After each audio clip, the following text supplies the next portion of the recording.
안녕하십니까. 뉴스데스크 원주입니다. 설 연휴 첫날인 오늘 영서 남부 지역은 따뜻한 날씨를 보인 가운데 고속도로 통행도 대체로 원활했습니다. 오늘 낮 최고 기온은 원주가 10.6도, 횡성 11.9도, 영월 12.1도, 평창 12.4도로 어제보다 4, 5도가량 올랐고 평년보다는 7도가량 높아서 다소 포근했습니다. 도내 고속도로는 오후 한때 일부 구간에서 정체를 빚었지만 귀성 차량이 예년보다 줄면서 큰 혼잡은 없었습니다. 또 도내 스키장을 비롯한 주요 관광지에는 나들이객들이 찾아와 거리두기 수칙을 준수하며 연휴를 즐겼습니다. 어제 보름 만에 도내 코로나19 확진자 수가 다시 두 자릿수로 올라선 가운데 오늘은 5명이 확진됐습니다. 철원에서 자가격리자 3명이 양성 판정을 받았고 횡성과 속초에서도 각각 1명씩 추가돼 모두 5명이 늘었습니다.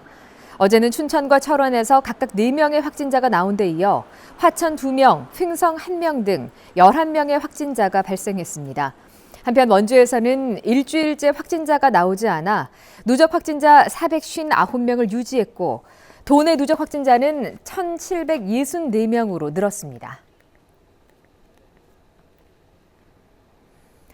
학원은 물론 딱히 갈 곳이 없는 농촌의 아이들은 방학이면 집에서 혼자 시간을 보내곤 하는데요. 농촌 주민들이 힘을 모아서 마을 돌봄이라는 이름의 교육 공동체 활동에 나서면서 호응을 얻고 있습니다. 김진아 기자입니다. 횡성군 안흥면의 복지센터. 안흥 지역 초등학생과 중학생 20여 명이 모여 베트남 요리를 만들고 있습니다. 베트남 출신 주민이 1일 강사로 나섰고 서울에서 학원 강사로 일했던 귀촌 주민과 학부모 등이 마을교육 활동가로 수업을 돕습니다. 방학이면 딱히 할 일도 갈 곳도 없어 혼자 집을 지켜야 했던 아이들에게 뭔가를 배우면서 친구들과 어울릴 수 있는 소중한 시간입니다. 작은 공원이나 편의점밖에 갈 데가 없었는데 여기가 생기니까 애들이 방황하지 않고 여기로 와서 안 친해진 애들이랑은 더 친해지고 재밌게 놀고. 횡성 공근과 우천, 안흥, 강림 등 4개면 지역에서 전래놀이와 드론 수업, 보드게임, 난타교실 등 재능이 있는 지역 주민들이 강사가 되어 다양한 프로그램이 진행 중입니다. 아이를 마음 놓고 맡길 수 있는 학부모에게도 재능 기부를 통해 보람을 느끼는 주민에게도 이른바 마을 돌봄 사업이 호응을 얻고 있습니다. 이제 주민이 나서야 된다. 그동안은 어르신들한테 초점을 두었다면 이제는 아동들에게 보다 많은 기회를 창출할 수 있도록. 하지만 한계점도 있습니다. 학기 중에는 스쿨버스가 아이들을 태워다 주지만 방학에는 운행되지 않아 집이 먼 친구들은 참여하기가 쉽지 않고 전용 공간이 없어 주민자치센터나 문화센터를 이용하면서 주민들의 협조를 구하는 것도 쉽지 않습니다. 계속 10년, 20년 동안 지속적인 사업을 하기 위해서는 아이들이 안정적으로 배울 수 있는 공간 확보가 보다 시급하다고 봅니다. 농촌 마을 스스로 돌봄 공백을 해결하는 횡성형 마을교육 공동체 사업이 농촌 교육의 새로운 모델이 될 수 있을지 주목됩니다. MBC 뉴스 김진아입니다. 폐광 지역의 철도역을 관광 자원으로 활용하기 위한 사업 계획이 최종 확정됐습니다. 역마다 주변의 환경과 어울리는 특색 있는 옷을 입힐 계획입니다. 보도에 유인호 기자입니다. 국내에서 가장 높은 기차역인 추전역, 해발 855m에 위치해 한여름만 빼고는 난로를 피워야 하는 곳입니다.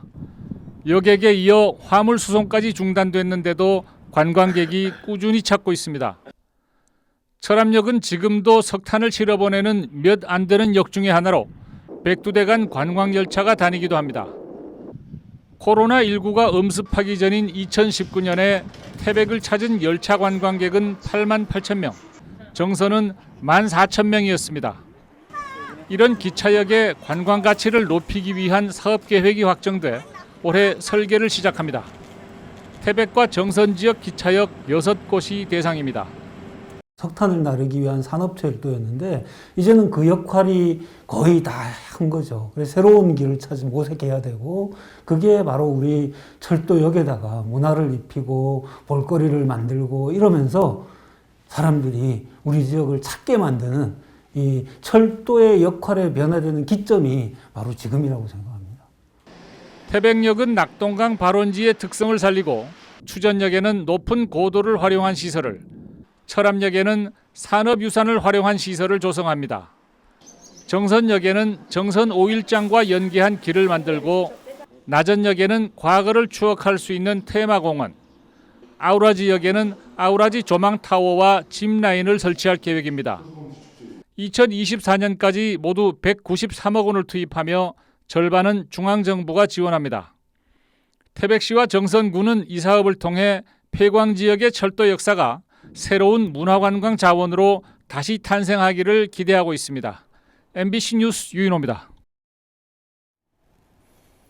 올림픽 개최지를 중심으로 부동산 투기를 예방하고 관련 사업의 원활한 추진을 위해 지정 운영되고 있는 평창 동계올림픽 특구 권역이 일부 조정됩니다.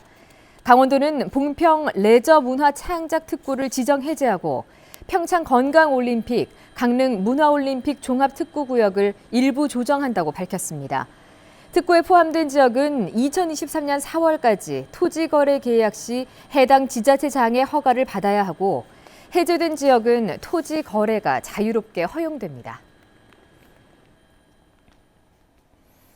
원주 DB가 홈에서 안양 KGC를 제압하고 시즌 첫 4연승을 기록했습니다. 원주 DB는 오늘 원주 종합체육관에서 열린 안양 KGC와의 올 시즌 5번째 맞대결에서 김종규와 두경민, 허웅과 메이튼 등 주전 선수들의 고른 활약으로 KGC의 추격을 따돌리고 96대 73, 23점 차이의 대승을 거뒀습니다. 연승 행진을 이어간 DB는 6강 플레이오프 진출을 위한 희망을 살렸으며 보름간의 국가대표 휴식기를 보내고 오는 27일 서울 삼성을 상대로 5연승에 도전합니다. 뉴스데스크 원주를 마칩니다. 고맙습니다.